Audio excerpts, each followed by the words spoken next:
Proud to serve northeastern and central Pennsylvania. This is WNEP TV 16, the news station. Now, Frank Andrews, Marisa Burke, meteorologist Noreen Clark's backyard forecast, and Jay Christopher's sports. This is Newswatch 16 Midday. Good afternoon, everyone. Cleanup crews are mopping up a chemical spill just over the Wayne County border in Callicoon, New York. It happened when several tanker train cars derailed last night. 75 families were evacuated as a precaution. They're still out of their homes now and probably will be till later this afternoon. Now here's a view of the scene from Skycam 16. The train cars were carrying a highly flammable liquid called acetaldehyde, according to officials. Those officials say the leak started when a valve was sheared off in the derailment.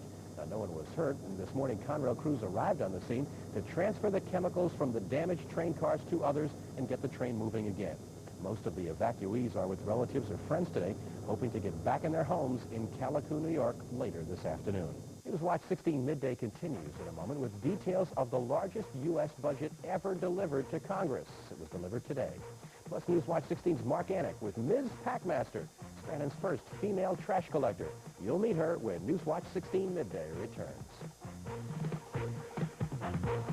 For the love of Maggie, for the love of Zach, for the love of Sophie, for the love of Jack. Well, mothers choose Baby Fresh to get baby tender, loving, clean. Mothers say Baby Fresh cleans baby better. It's thicker and bigger, and it comes regular and unscented. For the love of Jason, for the love of Jenny, for the love of Sean, for the love of Kenny. Well, mothers choose Baby Fresh to get baby tender, loving, clean. Buy a Eureka vacuum cleaner now and get our exclusive double fire protection. It's protection so sweet, it'll sweep you off your feet. Get a full extra year's coverage, free, plus great savings on all these hard-working Eureka vacuums, but only for a limited time. Get Eureka's double buyer protection and get swept off your feet today. Available in Noel Jones, Back Way, and Arrow Sew and Back. Scranton's Department of Public Works is hiring a couple of new workers to start off 1987, including the first woman trash collector in its history. Newswatch 16's Mark Anik is standing by live now in Scranton with some of the details. Mark, you met Ms. Packmaster, huh? It's Miss Packmaster, yes, Frank. You know, the job of picking up the city's trash is not an easy one. The day for garbage men starts at about 6 o'clock in the morning. They have to come out on cold winter mornings like it was this morning, and it is very often a smelly job. And up until now, in the city of Scranton, it has been men's work. It is an image that seems so familiar. A couple of the guys out early in the morning doing the thankless job of picking up the trash. It's an image that is about to change. Meet Jean Suetta of Scranton, 45 years old, a former practical nurse and waitress. She's now the city's first garbage woman. No woman has ever done this job before. Why? Maybe they didn't want the challenge. I took the challenge. And I'm going to win. Today is Jean's first day on one of the city's garbage trucks. She says she loves the job already and has no difficulty handling the hard work. The men who work with her agree. She works good. Carries it alone. Just like the rest of the men are doing. And so after the first day on the job, a day of riding the truck and throwing trash here and there, Jean says she knows where her future is. How long do you think you'll keep doing this? Till Moby Dick is a minnow. And a sense of humor, too. Now, Jean Suetta says there's no reason that picking up the trash can't be women's work, too, if women want to do it. She says she wouldn't mind seeing a few more garbage women here in the city of Scranton and throughout our area. I'm Mark Anik, Newswatch 16, live with the Instacam in Scranton. Frank? Thank you, Mark. The Space Shuttle Challenger is being buried today. Nearly 1 year after the tragic explosion, the wreckage is being buried in 2 abandoned silos at Cape Canaveral. And President Reagan's proposed 1988 budget is in the hands of Congress today, the largest U.S. budget ever, $1 trillion. It has $19 billion proposed in domestic cuts for next year, a 3% increase for defense spending, and $22 billion in new revenue, mostly from the proposed sale of federal property. When Congress goes back to work later this month, it will begin debate on that huge spending proposal. Well, our Weather Watch forecast is next after the weekend snowstorm. Anything is better. Let's see what it's like outside right now, Noreen. Well, Frank, today offers more nice weather to recuperate from that last storm. I think many people would like to see that snow melt away in one day, while the skiers would only like to see more. And I'll tell you what's in store this week with the Weather Watch coming up from the backyard when we return.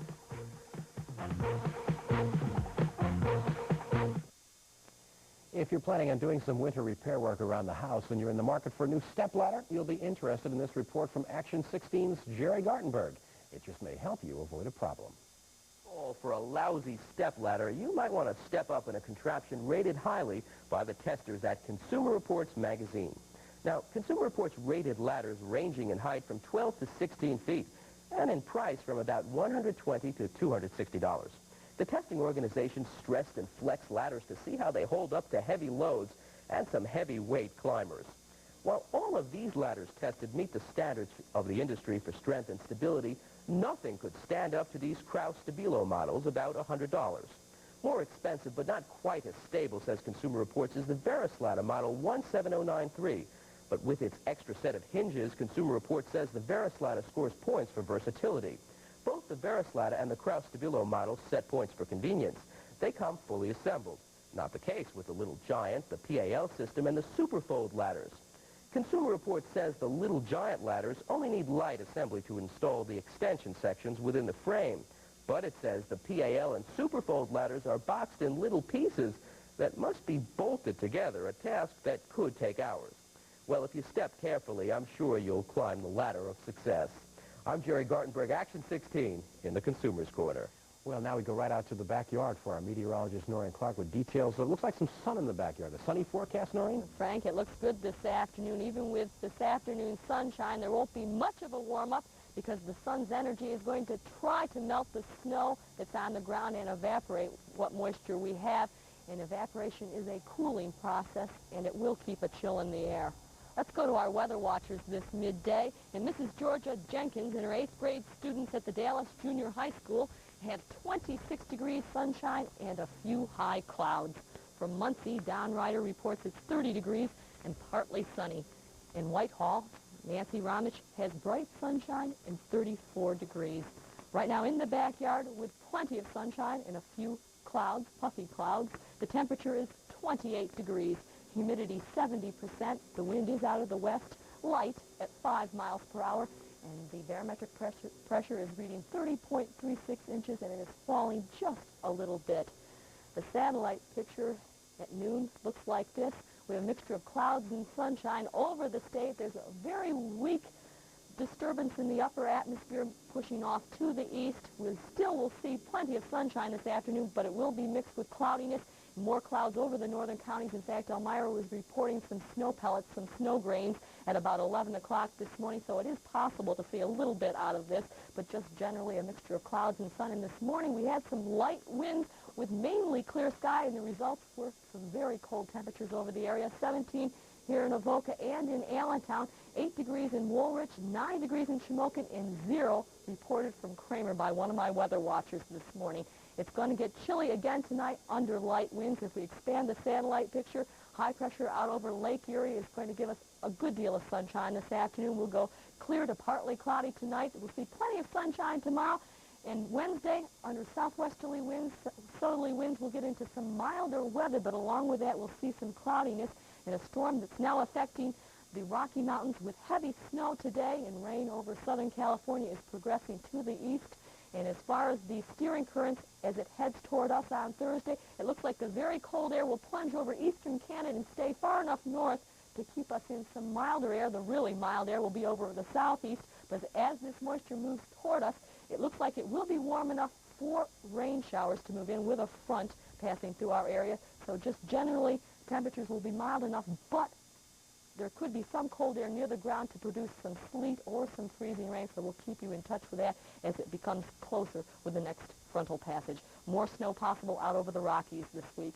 As far as our afternoon ahead, well, it's looking pretty good with a good deal of sunshine. We're looking at temperatures in the 30s. The wind will be light and variable. Temperatures rising a few degrees from what they are right now. And here's the complete forecast. Clear to partly cloudy tonight. We'll look at more sunshine tomorrow increasingly cloudy on Wednesday, but Wednesday into Thursday, it looks like there is the potential for rain, possibly some sleet and freezing rain. And Frank, the school kids with their new sleds and the skiers don't want to hear rain in the forecast. And with 18 degrees, new gloves, that's for That's sure. right. All right, Take thank care. you, Nori. Jay Christopher's up next on Newswatch 16 Midday with 4 teams who hope to make it to Super Bowl 21. We'll have highlights of this weekend's playoffs that narrow the field when we come back with Sports Watch 16.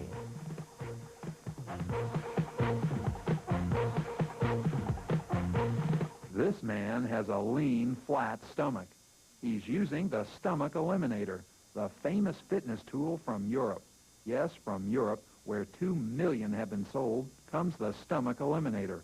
It's a portable fitness tool, and it works entirely on reducing your stomach. The secret is here in these steel coil springs. They challenge your stomach muscles, working them at peak efficiency in the shortest possible time. And all it takes is 10 minutes a day, 10 minutes of simple exercise, and it's so convenient. You can use the Stomach Eliminator at home, in your office, in your hotel room. It's completely portable, ready at all times to help you trim down your stomach in the shortest possible time. And ladies, wait till you try the Stomach Eliminator. You'll be just as pleased. You can use 1, 2, or 3 coil springs, so you can set the workout that's right for you. Yes, if you want to have the lean, flat stomach you've always admired, here at last is what you've been waiting for. The amazing Stomach Eliminator, with its steel coil springs, performs functions of stomach exercise machines costing hundreds of dollars. Yet all it costs is $19.95, and it's guaranteed. If you're not completely delighted, it won't cost you a penny. So order yours now. Call 1-800-826-6660. That's 1-800-826-6660. Use your credit card and save all COD and handling charges, or mail $19.95 to No Stomach, Box 825, St. James, New York, 11780. That's $19.95 to No Stomach, Box 825, St. James, New York, 11780. Money back guarantee, so call now, 1-800-826-6660. That's 1-800-826-6660. Too much football this weekend. From Friday night right on through, all you do is watch football last week, Frank. Thanks very much. Hello again, everybody. The Denver Broncos have a date with the Cleveland Browns next Sunday. At stake is the AFC Championship, and bigger still, the winner goes to Super Bowl 21 at the Rose Bowl at Pasadena, California, January 25th.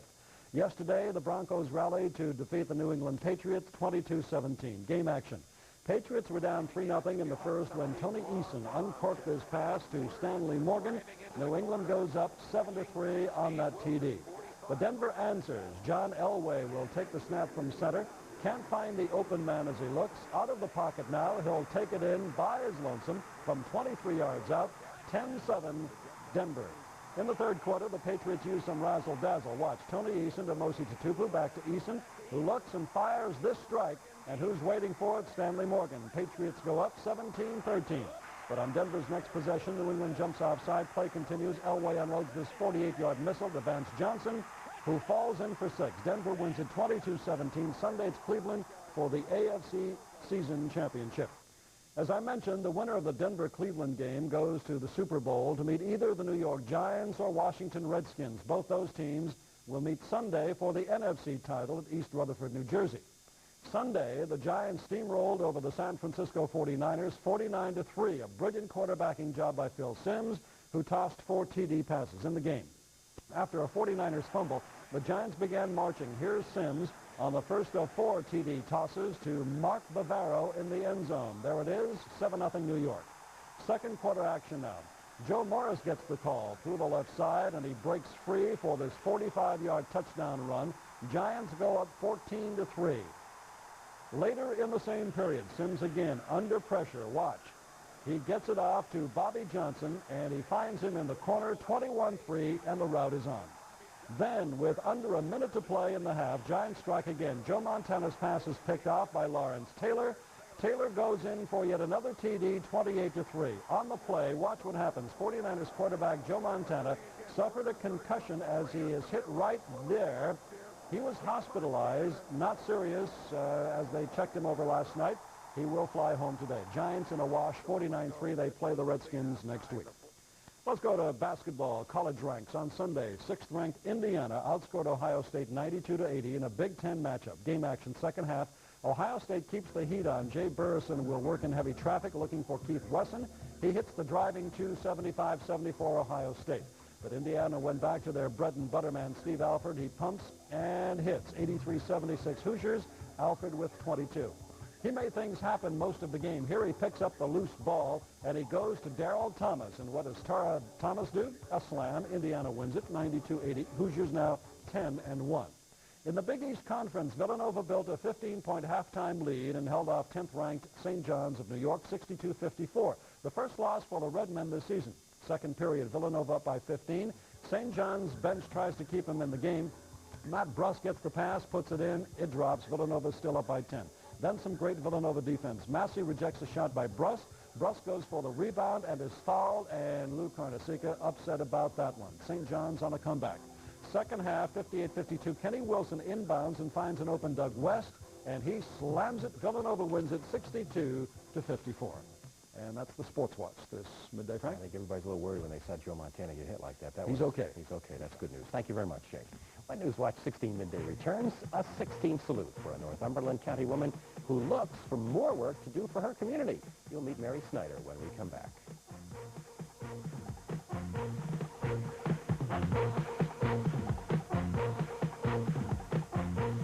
They came in 1930. They came in 37. They came in 42. Cars that set the standard for high performance came to Sunoco. Now they're back in a magnificent collection of glasses featuring 6 classic cars, each glass a $2.50 value for just 79 cents. Pick up a different one each week with any fill-up from economy to Sunoco's Ultra, the highest octane gasoline available. Sunoco's high-performance car glasses. Get them now before they're a thing of the past.